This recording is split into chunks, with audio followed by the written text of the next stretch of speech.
You know, I've always said that everything that now exists was once only imagined. The airplane, the smartphone, the internet, all of it began as a simple thought in someone's mind. But the greatest creations are not just inventions out there. They're the lives we build in here, within our own consciousness.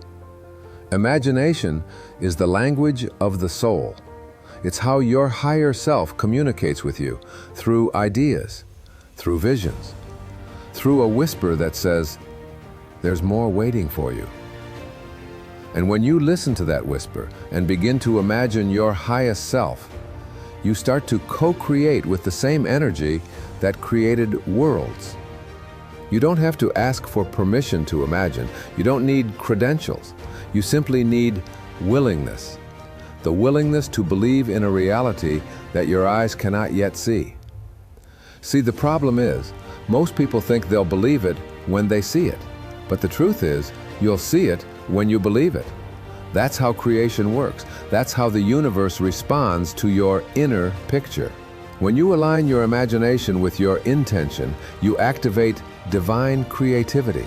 You begin to live as a conscious creator rather than a passive observer.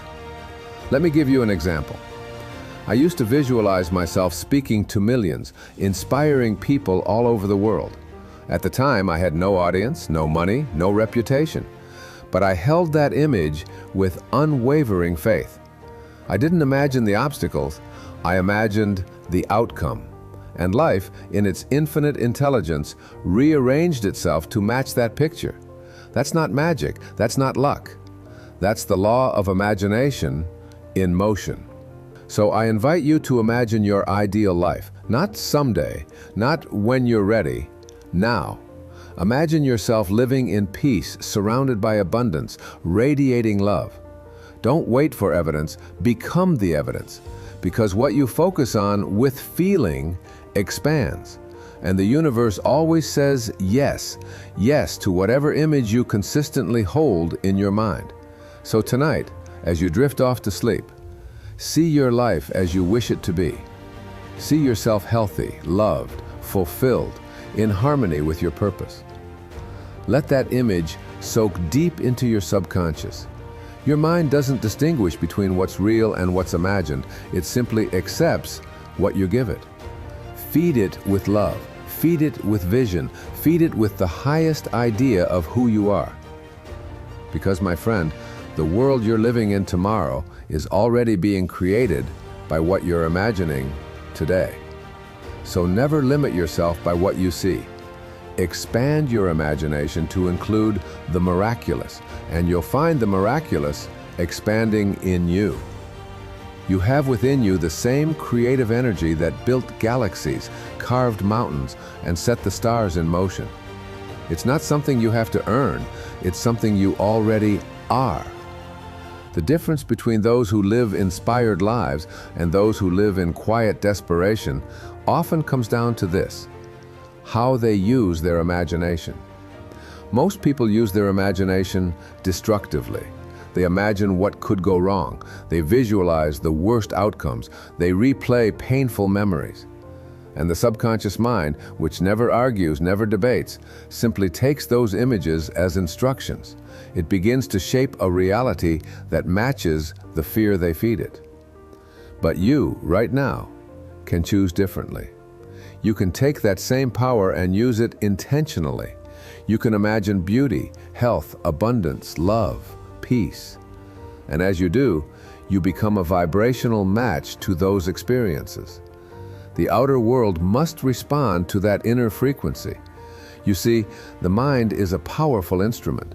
When you marry imagination with belief, you create a force that bends reality in your favor.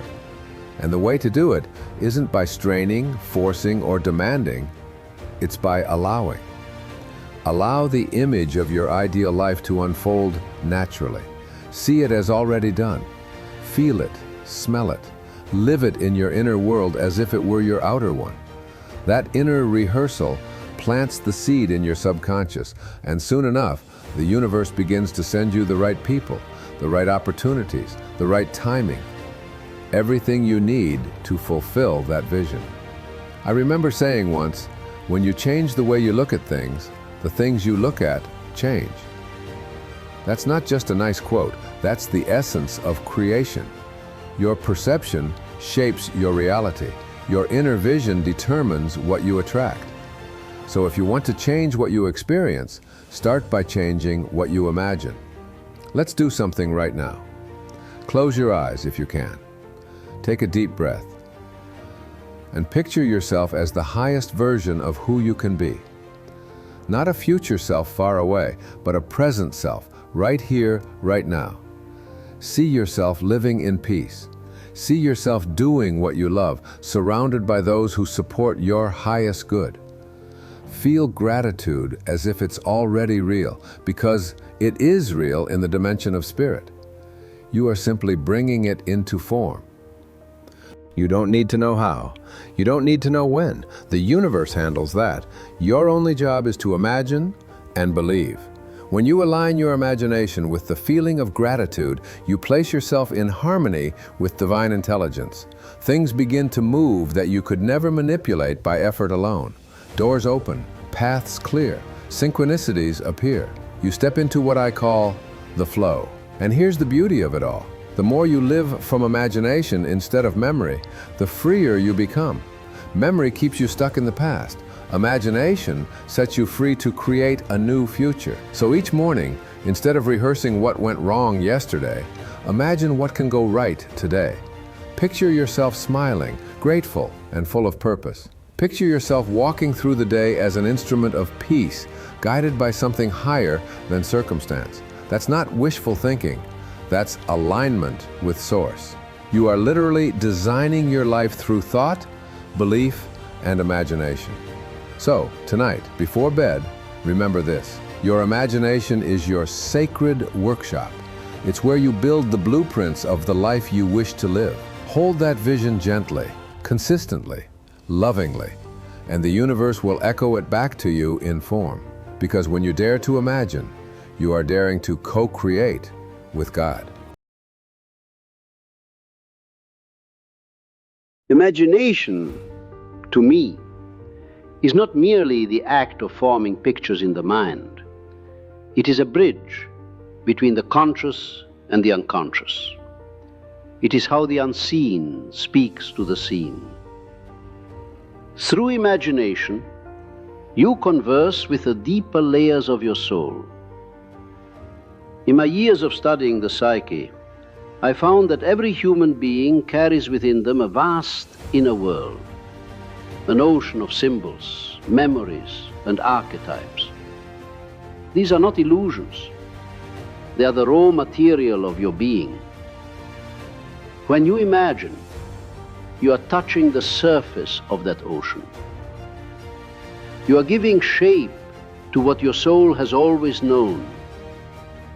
The mistake of the modern world is to dismiss imagination as childish, something to be left behind as one grows older. But I tell you, those who lose touch with imagination lose touch with life itself. They become mechanical, living only by habit, without communion with the mysteries that give existence its meaning. In my practice, I encouraged what I called active imagination, a dialogue between the self you know and the deeper self you do not yet understand. When you allow an image to arise in your mind and engage it, not control it, but listen to it, you are entering the creative workshop of your soul. It is here that healing begins.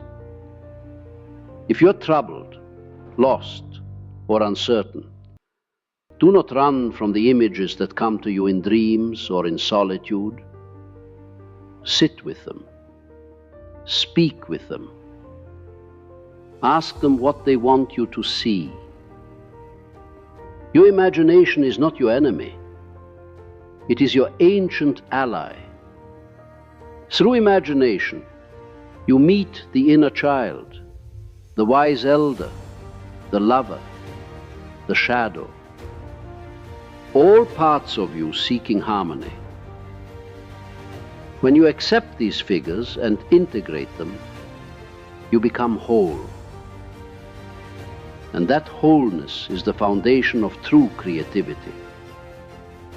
All great art, all innovation, all spiritual insight, they arise not from intellect alone, but from the imagination that listens deeply. Einstein once said that imagination is more important than knowledge, and I agree. For knowledge tells you what is, but imagination reveals what could be. It is through this inner vision that humanity evolves. Every breakthrough, every act of love, every step toward understanding begins as an image, as a symbol, as a whisper from within. So when you imagine, do not think of it as escaping reality. Think of it as expanding reality. You are not running away from life. You are enriching it. You are connecting the conscious light of your awareness with the infinite depth of your soul. Allow your imagination to wander, to create, to reveal. Do not be afraid of what you might find. For in the depths of imagination lies the truth of who you are. Not the mask you wear, but the being you are becoming. And remember, until you make the unconscious conscious, it will direct your life, and you will call it fate. Imagination is the key that unlocks that door. So honor this sacred faculty within you. Let your imagination be your companion, your teacher, your guide. Through it, you will discover that the unseen world within is far vaster and far more real than the one you can touch. And when you live from that inner source, life itself becomes a work of art. Imagination. It is the secret gateway to the unconscious, the eternal spring from which all human creativity flows. Without it, life becomes a repetition of what has already been. Predictable, mechanical, soulless. But when you dare to imagine, you give voice to the depths of your being. You participate in the act of creation itself. Every dream, every spontaneous image, every fleeting vision that appears when you close your eyes, these are not accidents. They are communications from the unseen world within you. They are the language of the psyche, the expressions of the self, which is far greater than the ego you think you are. We live in two worlds. The outer, governed by reason and the senses, and the inner, shaped by symbols and emotion. And yet, most people spend their entire lives looking outward, never realizing that the true source of life's meaning lies inward. When imagination is dismissed or suppressed, the soul begins to starve. Depression, anxiety, and confusion arise not from a lack of information, but from a lack of connection to the inner world. That is why imagination is sacred. It is the dialogue between the finite and the infinite, between what you know and what you are yet to discover. When I developed the method of active imagination, it was not a psychological trick. It was a spiritual discipline. It is the art of listening to your own soul. It is the practice of allowing inner images to unfold freely, to watch them, speak with them, and integrate their messages. If a figure appears before you in meditation or in a dream, do not run. Ask it, who are you? What do you need me to understand? In that conversation, something miraculous happens. You begin to reclaim the lost parts of yourself. You see, imagination is the field upon which opposites reconcile. Light and shadow, reason and feeling, masculine and feminine, conscious and unconscious. In that union, you find wholeness. And wholeness is not perfection. It is the acceptance of all that you are, the known and the unknown, the beautiful and the broken. In our modern age, humanity has built great machines and discovered the stars. Yet we have neglected the inner cosmos. We have forgotten that imagination is as vital as air and water. It is not a childish escape. It is the oldest form of wisdom. The ancients knew this. They told stories not merely for entertainment, but to give shape to invisible truths. Myth, symbol, and image. These are not fantasies. They are maps of the inner world. When you look upon a sunset and feel awe, when you paint or write or dream, you are entering that sacred realm of imagination. You are touching the same energy that inspired prophets, poets, and creators throughout time. So when I speak of imagination, I do not mean a pastime. I mean a bridge to the divine. Through it, you discover your true nature. You learn that you are not a mere spectator in life, but a participant in the unfolding story of the universe. Understand this deeply. Until you make the unconscious conscious, it will direct your life, and you will call it fate. But through imagination, conscious imagination, you can illuminate those unseen patterns. You can meet the shadow, not with fear, but with curiosity. You can integrate the darkness and find within it a hidden light. That is transformation. That is the true purpose of imagination. So, my friends, nurture this inner faculty. Let it be free, yet deliberate. Allow it to speak in symbols, in music, in dreams, in art, in moments of silence.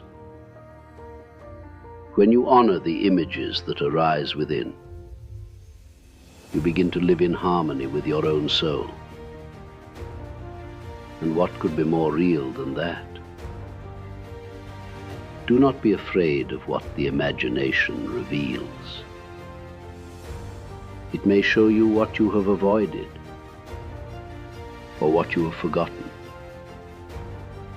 But in doing so, it liberates you. It reconnects you to the infinite wellspring of creativity that is the birthright of every human being. Through imagination, you do not escape reality. You expand it.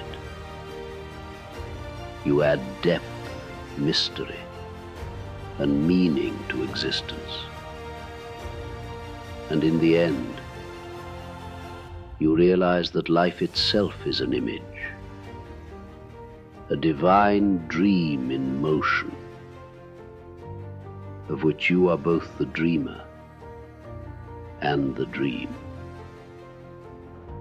So trust your imagination. Listen to it. Let it lead you into the hidden chambers of the soul. For there, you will meet not only who you are, but who you have always been.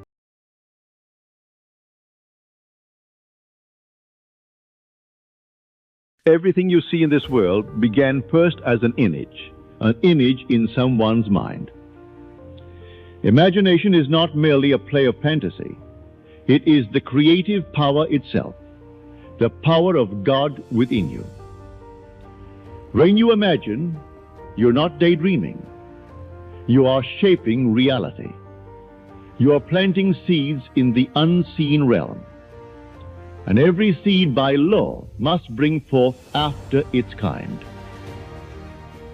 Most people live believing only in what their senses can confirm. They call it reality. But I tell you, the true reality lies within your imagination.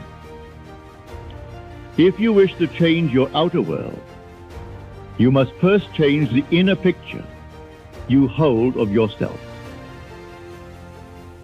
Do not concern yourself with how it will happen. That is not your work. Your work is to see it, to feel it, to live in the end as though it were already true. That feeling, that conviction is creation itself. So tonight, before you sleep, imagine your world as you wish it to be. See yourself already possessing what your heart desires. Walk in that scene. Feel the joy of it. And as you drift into sleep, let that vision be the last thing upon your mind.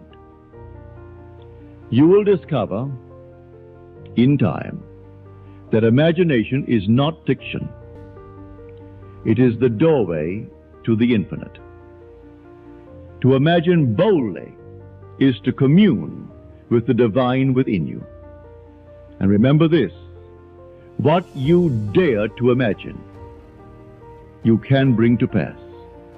For imagination creates reality. You must understand that imagination is not a mere faculty. It is your very nature. It is the creative power of the universe focused in you. Everything begins in imagination. The clothes you wear, the chair you sit upon, the home you live in, all were first conceived in the unseen before they took form in the seen. To live without imagination is to live without life itself. You are not here to observe creation. You are here to participate in it. You are the operant power, the one who gives life to the image held within. Now, people often ask me, Neville, how can I use imagination to change my life? The answer is simple, but it demands faith. You must assume the feeling of the wish fulfilled, and persist in that assumption until it becomes fact. When I say assume, I do not mean pretend. I mean to feel it with such inner conviction that it becomes more real to you than what your senses show. When you walk by sight, you are ruled by appearances. But when you walk by imagination, you are ruled by vision, by the unseen world that shapes the seen. Every night as you prepare for sleep, enter into your ideal state. Visualize not the process, but the result. The end scene that implies your desire is already realized. Do not worry about how it will come. That is not your concern. The unseen power, call it God, the universe, or consciousness, will orchestrate all the means necessary once the end is accepted by you as real. You may say, but Neville, my outer world contradicts my desire. And I will say to you, then persist in imagination even more. Do not let appearances deceive you. The outer world is only a delayed reflection of the inner one. It changes only when you change your inner concept. You are not the victim of circumstances. You are the creator of them. To imagine love and dwell upon love is to attract it. To imagine success and feel successful is to bring success nearer to you. It is impossible to imagine one thing and produce another. As within, so without. Imagination fused with feeling becomes faith. And faith is the substance of things hoped for, the evidence of things not seen. I tell you, this is not poetry. It is law. Your imagination is the workshop of God, and you are its craftsman. So tonight, as you close your eyes, do not review the day with regret. Rewrite it in imagination as you wish it had been.